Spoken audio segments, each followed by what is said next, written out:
Hello friends, आप लोगों ने देखा होगा कि पिछले कुछ दिनों से एक एनजीओ है जिसका नाम है एमनेस्टी इंटरनेशनल। एमनेस्टी इंटरनेशनल ने एक कैंपेन चलाई है जिसमें वो ये दर्शाना चाहते हैं कि भारत में इस वक्त एक बहुत ही डर और इंटॉलरेंस का माहौल पैदा हो गया है। भारत में आज फ्रीडम ऑफ स्पीच नाम की कोई चीज़ बची नहीं है। तीसरी चीज़ वो ये कह रहे हैं कि कोई भी आदमी जो सरकार के खिलाफ आवाज़ उठाता है उसके यहाँ रेड मार दी जाती है और उसकी आवाज़ को दबाने की कोशिश की जाती है। और भारत अब एक तरह से रहने लायक देश नहीं बचा है क्योंकि यहाँ पे ह्यूमन राइट्स की कोई भी वैल्यू नहीं है। और इस तरह का एक नैरेटिव क्रिएट करने की कोशिश की जा रही है कि भारत जो है एक अनसिविलाइज्ड, अनकल्चर्ड, एक बारबैरिक और एक तरह का तानाशाही से भरा हुआ राष्ट्र है। पहले तो ये समझिए एमनेस्टी इंटरनेशनल है क्या। एमनेस्टी इंटरनेशनल ब्रिटेन में लंदन बेस्ड एक नॉन प्रॉफिट ऑर्गेनाइजेशन है जिसको इंडिया में हम एनजीओ के नाम से भी जानते हैं।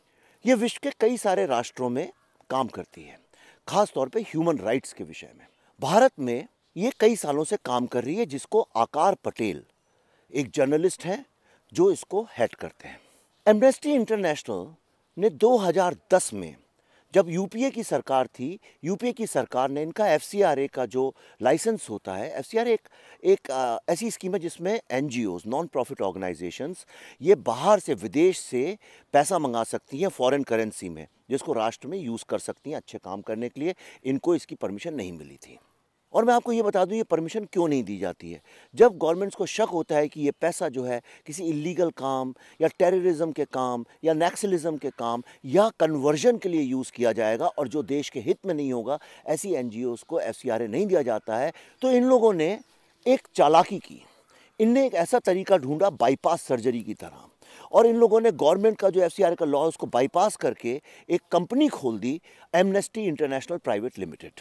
किसी भी एनजीओ को कमर्शियल एक्टिविटी करने का भारत सरकार बिल्कुल भी परमिशन नहीं देती है और ये गैर कानूनी है और ये एक तरह का क्रिमिनल एक्ट है, जिसको लेके एनफोर्समेंट डायरेक्टरेट ने इनको कई सारे नोटिस भेजे।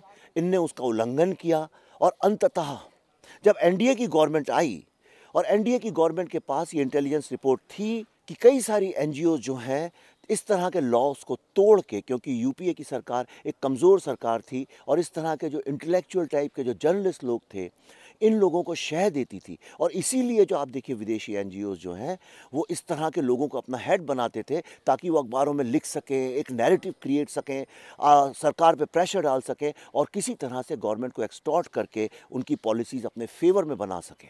और ये सब होता है भारत के अंदरूनी मामलों में घुसपैठ करने के लिए। भारत की सरकार की पॉलिसीज़ को, भारत का जो एक मेन स्ट्रीम नैरेटिव है उसको इन्फ्लुएंस करके किस तरह से विदेशी नैरेटिव को देश के अंदर घुसाया जाए, इसके लिए बहुत सारे एनजीओ जो हैं काम करते हैं फॉरेन फंडिंग के साथ। और एमनेस्टी इंटरनेशनल से भारत ही नहीं, विदेश के तमाम राष्ट्रों में इनके ऊपर ये आरोप है कि उन राष्ट्रों में ये घुसपैठ करते हैं, मुजाहिदीन लोगों से मिलते हैं और देश की सिक्योरिटी को कॉम्प्रोमाइज़ करने के लिए राष्ट्रों को आर्टिकल्स लिख के इस तरह का प्रेशर बिल्डिंग करके वहाँ के इंटेलेक्चुअल्स, क्रिएटिव लोगों को अपने साथ लेके उनको पैसे दे के कैंपेन्स करके ये उस राष्ट्रों की सिक्योरिटी को कॉम्प्रोमाइज़ करने के लिए विवश करते हैं।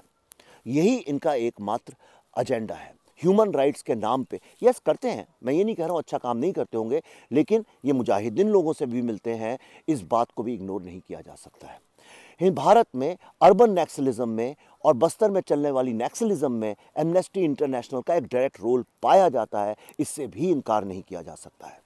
तो इनके ऊपर जब यूपीए की सरकार गई और एनडीए की सरकार आई, उनने तमाम हज़ारों एनजीओज़ को अपने सख्ते में लिया, क्योंकि इसमें कोई शक नहीं है कि भारत में ये जो टेररिज्म और जो नक्सलिज्म चल रहा है, इसमें एनजीओ बहुत बड़े नेक्सस का बैकबोन है। सारे पैसे का आना जाना, भारत में कन्वर्जन्स करना, गरीब हिंदुओं को, दलितों को, इन लोगों को कन्वर्ट करके क्रिश्चियन बनाना, इस काम में इस तरह की ऑर्गेनाइजेशंस बहुत ही ज़्यादा सक्रिय रहती हैं। इसमें कोई विवाद ही नहीं है, there is no doubt about it. असली कारण यह है कि कांग्रेस की करप्ट और मीडियोकर लीडरशिप के चलते इन लोगों ने बीच में एक ब्रोकरशिप और दलाली करके अपने लिए एक बहुत ही एलिटिस्ट, कंफर्टेबल स्टेटस हासिल कर लिया था। करोड़ों रुपए की जायदाद और उससे भी ज़्यादा एक सोशल स्टेटस ऐसा कि ये जो भी बोलें वही सत्य, और इस चक्कर में हुआ क्या कि भारतीय मेन स्ट्रीम नैरेटिव से, भारत की पॉलिटिक्स से, भारत के लिटरेचर से, भारत की बॉलीवुड की फिल्मों से कॉमन मैन पूरी तरह से गायब हो गया। आज फिर से एक बार कॉमन मैन उठा है और वो अपनी बात निडर होकर बोलता है। भारत का कॉमन मैन एक मिडिल क्लास लड़का लड़की, छोटे शहर का रहने वाला, हिंदी मराठी गुजराती बोलने वाला, वर्नाकुलर, वो आज इन पे सवाल उठाता है, वो इंटेलेक्चुअल लोगों पे सवाल उठाता है और ये इनको बिल्कुल भी पसंद नहीं आ रहा। क्या आपने नोटिस किया कि जो एमनेस्टी इंटरनेशनल की कैंपेन थी ये इतनी क्लिष्ट उर्दू में थी? क्यों? क्या आपको ये नहीं समझ में आया कि ख़ास तौर पे मुस्लिम पॉपुलेशन को टारगेट की गई थी ताकि हिंदू और मुस्लिम्स के बीच में कॉन्फ्लिक्ट बढ़े? उनको इस देश से निकालना चाहते हैं या किसी भी तरह से उन लोगों पे आतंक करना चाहते हैं।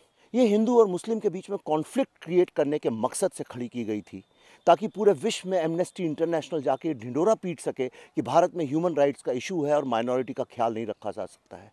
माइनॉरिटी 20 करोड़ की पॉपुलेशन वाली मुस्लिम माइनॉरिटी कैसे हो गई? और दोस्तों, ये आज शुरुआत है। इसका बिगुल छेड़ा है एमनेस्टी इंटरनेशनल ने, पर आगे आने वाले कई महीनों में नक्सलिज्म के मुखौटे पहन के, एक्टिविज़म के मुखौटे पहन के, फेमिनिज़म के मुखौटे पहन के ये लोग भारत में एक बहुत ज़्यादा लोगों को प्रवोक और आउटरीच करने का काम करने वाले हैं, क्योंकि इनकी पूरी मंशा ये है कि वापस एक बार फिर से एक मीडियोकर, एक करप्ट, इनकॉम्पिटेंट कांग्रेस की गवर्नमेंट आ जाए ताकि इन लोगों की दुकानें फिर से चलने लगें। जब तक हम और आप जैसे कॉमन लोग अपनी आवाज़ उठाएंगे, जब तक भारत की लीडरशिप उन लोगों को एम्पावर करती रहेगी, इन लोगों का सर्वाइवल बहुत कठिन हो गया है। ये एलिटिज़म, ये एंटाइटलमेंट, ये जो डायनेस्टिक ज़मींदारी और ठेकेदारी वाले जो लोग हैं, इन लोगों को ख़त्म करना भारत के हित में है। ये आप और हमको जान लेना चाहिए। ये भारत के हर उस व्यक्ति जो भारत की प्रोग्रेस चाहता है, जो चाहता है भारत एक डेवलप्ड प्रोग्रेसिव सोसाइटी बने, उसके हित में है। इनसे बचिए, इनके खिलाफ आवाज़ उठाइए, इनको एक्सपोज करिए। इस पर सिर्फ डिबेट ही नहीं करिए, बल्कि एक बहुत ही सच्चे दिल और कमिटमेंट के साथ इनका बहिष्कार करिए, क्योंकि इंडिया फर्स्ट।